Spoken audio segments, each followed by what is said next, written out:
യേശുക്രിസ്തുവിന്റെ മാതാവ് മറിയയായിരുന്നു. യേശുവിന്റെ ജനനമുണ്ടായത് ഇങ്ങനെയാണ്. മറിയയും യോസേഫും തമ്മിലുള്ള വിവാഹം നിശ്ചയിച്ചിരുന്നു. എന്നാൽ വിവാഹത്തിന് മുമ്പ് തന്നെ മറിയ ഗർഭിണിയാണെന്ന് താൻ അറിഞ്ഞു. പരിശുദ്ധാത്മാവിന്റെ ശക്തിയാലാണ് അവൾ ഗർഭവതിയായത്. മറിയയുടെ ഭർത്താവ് യോസേഫ് നല്ല മനുഷ്യനായിരുന്നു. അയാൾ മറിയയെ ജനമധ്യത്തിൽ അപമാനിതയാക്കാൻ ഇഷ്ടപ്പെട്ടില്ല. അതിനാൽ അയാൾ അവളെ രഹസ്യമായി വിവാഹത്തിൽ നിന്ന് ഒഴിവാക്കുവാൻ ആലോചിച്ചു. യോസേഫ് ഇതാലോചിക്കവേ കർത്താവിന്റെ ദൂതൻ സ്വപ്നത്തിൽ യോസേഫിനെ സമീപിച്ചു. ദൂതൻ പറഞ്ഞു, ദാവീദിന്റെ പുത്രനായ യോസഫേ, മറിയയെ നിന്റെ ഭാര്യയായി സ്വീകരിക്കാൻ ഭയക്കേണ്ടതില്ല. അവളിൽ വളരുന്ന കുട്ടി പരിശുദ്ധാത്മാവിലൂടെ ഉണ്ടായതാണ്. അവൾ ഒരാൺകുട്ടിക്ക് ജന്മമരുളും. നീ അവന് യേശു എന്ന് പേരിടണം. അവൻ മനുഷ്യരെ അവരുടെ പാപങ്ങളിൽ നിന്ന് രക്ഷിക്കുമെന്നതിനാലാണ് ഈ പേര് നീ അവനിടേണ്ടത്.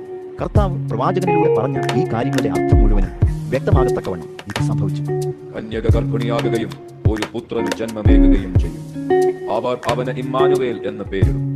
ദൈവം നമ്മോടൊത്തുണ്ട് എന്നാണ് ഇമ്മാനുവേലിന്റെ അർത്ഥം. യോസേഫ് ഉണർന്നപ്പോൾ കർത്താവിന്റെ ദൂതൻ പറഞ്ഞതുപോലെ പ്രവർത്തിച്ചു. യോസേഫ് മറിയയെ വിവാഹം കഴിച്ചു. മറിയ മകനെ പ്രസവിക്കും വരെ അവൻ അവളുമായി ലൈംഗിക ബന്ധത്തിൽ ഏർപ്പെട്ടില്ല. യോസേഫ് മകന് യേശു എന്ന് പേരിട്ടു.